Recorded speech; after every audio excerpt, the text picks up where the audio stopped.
Things, in theory, are underwater now, and they occasionally become active. When these giant Atlantean power stations become active, they create some of the Bermuda Triangle phenomenon. There's a dimensional shift. There's magnetic anomalies. Your compass is going to start spinning and go crazy. Your radio suddenly won't work correctly. Even as you look out around you, the ocean and everything looks different. 15 feet below us is the famous Bimini Road, the row of rectangular large stones, and the question that's always asked, are they man-made? Could they be linked to the lost city of Atlantis? We're about to go down and find out. All right, I'm good to go. We're good to go? What do you think? We'll just jump off the back and we'll be doing it? Yeah.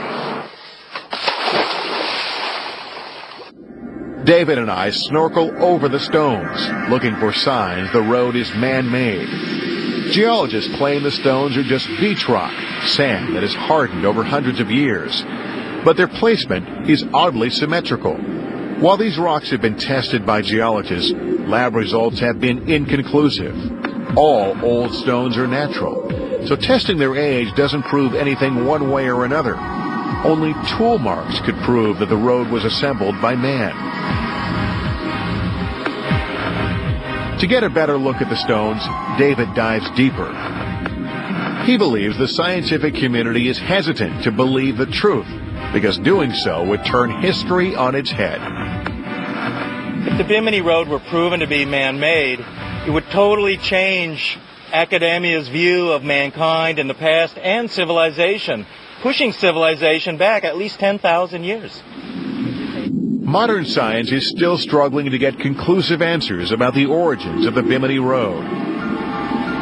But given Edgar Casey's clairvoyant predictions, we enlist a psychic, Judy Calley, to see what she thinks about the link between Atlantis and the Bimini Road. I can feel the energy of the city. I can feel the expansiveness of how large it is.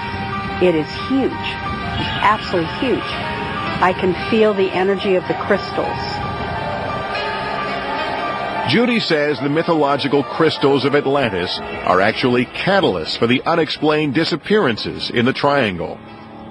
They're laying on their side, and the sun is activating them at certain points, and when it activates it and aligns it at a certain frequency, it opens portals. And through these portals, suddenly these people go.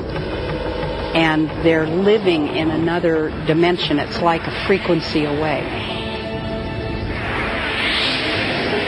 Locals say that 30 miles east of here is one of these portals, the one they say Flight 19 went through. They claim diving there is spooky. The water is always murky, even when it should be clear. There are these vortex areas around the world that are portals into other dimensions, and one of those appears to be here in the Bahamas. Did Flight 19 go through a vortex? Were they sucked into another dimension? If so, we have no hope for finding the planes. Coming up, one last chance to crack the code of the Bermuda Triangle. Tell David that I'm not going to proceed into a thunderstorm. But the triangle doesn't easily surrender its secrets. The conclusion, the Bermuda Triangle, startling new secrets when we come back.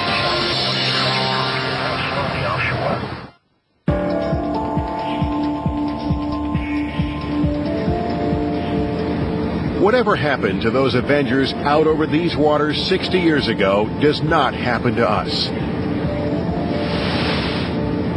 Unlike the pilots who disappeared in December 1945, 2.5 hours after takeoff, pilot Rick Siegfried sees the Florida coast coming into view. We may be close to landing, but we're no closer to answering the nagging questions of what happened in the air that night in 1945.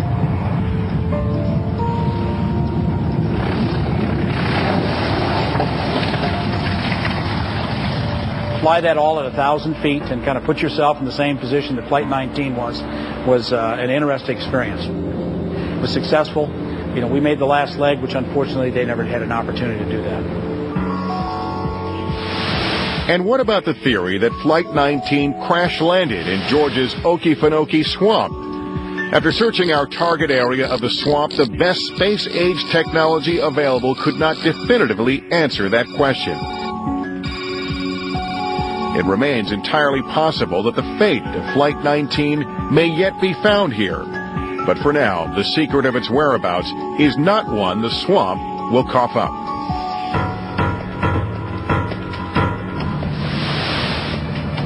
Ultimately, violent weather forces our elite team of scientists to abandon their search for the missing mariner. We don't know how long this cell is going to be here or whether it's going to be multiple cells coming through. After 6 days on the water, searching 5 square miles of ocean around the last reported coordinates of the Martin Mariner, we found nothing definitive. The fate of the Mariner is now an even bigger mystery. Yet another secret the Triangle refuses to give up. Storms will be quite strong with the potential for frequent to excessive lightning. Wind gusts to 60 miles an hour. Quite fast to handle an isolated tornado. The greatest threat appears to be... Did we fail to find the Mariner because the Navy made a mistake when recording the coordinates? Or did we fail to find the Mariner because it was never there to be found? Now it becomes even more of a mystery. Maybe it just flew into space. For the families of the men who disappeared on that December night 60 years ago, there will be no closure. Just renewed interest in the fate of the handsome young men who stare back at them from old photographs. I wish you could have found something. Then, we'd have known for a fact exactly what happened and what happened to Donald. But now you tell us you found nothing in a 5-mile area, So where is it? I just don't think that a void opened up and then swallowed them. But what about that strange telegram the Payanessa family received weeks after the disappearance of Flight 19? What else could possibly explain the strange and interlocking web of disappearances in this part of the world? I've heard a lot of theories, but to me it doesn't satisfy my curiosity as what has happened to all of these people and aircraft and ships.